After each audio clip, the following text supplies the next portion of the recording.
Pineapple on the barbecue is really, really delicious, and it's really easy to do. Here's how we do it. We need to make sure our barbecue's ready. You can see that I've got it in the direct and indirect setup. On this half, I've got all the coals, that's direct heat.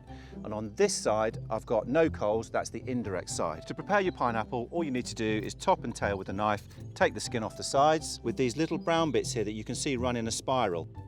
And just follow the spiral until you've cut all of those pieces off. Straight from the top, quarter it again.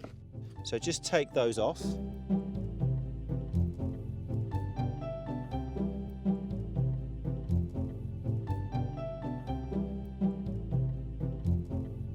That's lovely, you've got some really nice colour on there now.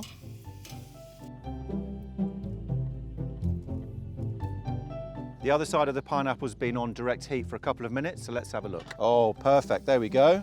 We're ready to roast them through, so all we need to do now is simply move them over to the indirect side of the barbecue. Oh yeah, that's absolutely perfect for me. So there we are, barbecued pineapple. Pop some maple syrup or ice cream on that. All you need to do now is enjoy.